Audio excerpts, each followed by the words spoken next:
আসসালামু আলাইকুম গাইস, কি অবস্থা সবার? Welcome to my another blog video.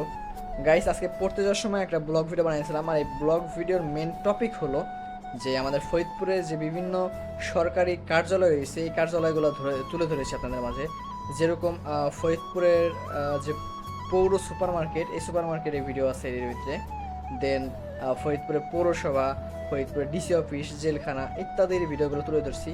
আজকে তো পড়তে যাইছিলাম আর ডেইলি ব্লগ করতেছি, সো সেইগুলো নিয়ে আজকের ব্লগটা। তো চলতি পথে আমরা আপনাদের ফরিদপুরের রাস্তার কিছু সৌন্দর্য দেখাইছিলাম।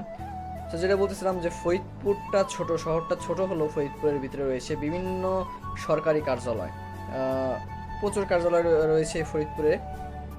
তো যেটা বলতেছিলাম যে আজকে প্রচুর গরম পড়ছে, আর এর ভিতরে বাইরে এসে সকালে একটু কাজ ছিল। দেন আবার বিকালবেলা পড়তে হইতেছে। খুব প্যারার ভিতরে আছি, কারণ সামনে প্রিটেস্ট পরীক্ষা আমার। আর যেটা বলতেছিলাম গাইস, আজকে প্রচুর প্রচুর গরম, বারবার গলা শুকায় আসতেছিল।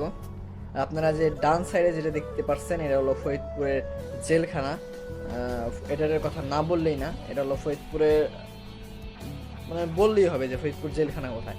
আর এইখানের রাস্তাটা খুব সুন্দর, কারণ এখানে বড় একটা গাছ রয়েছে, যেহেতু এই গাছের এখান দিয়ে গেলে মানে যত রোদে থাক অনেক ঠান্ডা অনুভব করা যায়।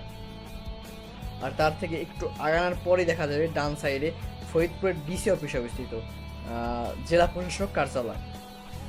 সো গাইস, যেটা বলছিলাম, আমরা কিন্তু ফেসবুক একটা পেজ খুলে ফেলেছি। ফেসবুক পেজের নাম হলো সামিজ ব্লগ।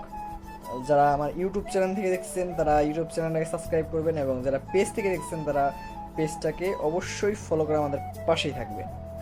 এবং আমাদের পেজের রেসপন্স অনেক ভালো, ইনশাল্লাহ। পেজটা আগে না খুলে অনেক ভুল হয়ে গেছে, আমাদের পেজটা আরও আগে খোলা উচিত ছিল। আর যেটা বলতেছিলাম গাইস, আমরা কিন্তু একটা স্যারের কাছে পড়বো আমি, কারণ সে কারণে ব্লগটা এখানে অফ করে দিয়েছিলাম। দেন আবার সন্ধ্যার পর ব্লগটা স্টার্ট করতেছি, কারণ দুইটা স্যার পড়া মাঝখানে ভালো একটা গ্যাপ থাকে প্রায় 1 ঘন্টার মতো। সো এই টাইমটা আমরা কী করবো, এই টাইমটা আমরা ফ্রেন্ড সার্কেল একটু আড্ডা দিই, আর মাঝে সাথে চা খেতে যাই। সেটা হলো রাজেন্দ্র কলেজের পিছনে, আপনারা অনেকেই চিনবেন, হইচই ক্যাফে। সো আমি আজকে এইখানে চা খাইতে বসেছিলাম আমার বন্ধুদের সাথে, কারণ আজকে সবার প্রায় ম্যাক্সিমাম, যেটা সামনে পরীক্ষা, অনেক পড়া লাগছে, মাথা সবসময় ব্যথা থাকে, মাথা ধরে। আর দেন যেটা বলছিলাম, চা খাওয়ার পর আরেকটা স্যারের কাছে পড়তে ঢুকি, এবং আরেকটা স্যারের কাছে পড়া শেষ করে, মানে দ্বিতীয় স্যারের কাছে পড়া শেষ করে ব্লগটা আবার কন্টিনিউ করি। এবং ব্লগটা আজকে বেশি একটা বড় করিনি, 5 মিনিট সামথিংয়ের ব্লগ হয়েছে। সো দ্বিতীয় স্যারের কাছে পড়া শেষ করে এবার হলো বাসায় যাওয়ার পালা। দেরি করবো না, প্রায় বাইরে গেছে আপনার কয়টা বলে 9:30টার মতো বাইরে গেছিলো বাসায় আসতে আসতে। প্রথম স্যারের কাছে পড়তে ঢুকছি 5টার সময়, আর বাসায় যাচ্ছি 9:30টার সময়। আম্মু বাসায় থেকে 2বার ফোন দিছে আমাকে যে আর কতক্ষণ লাগবে, দেরি হইতেছে কেন।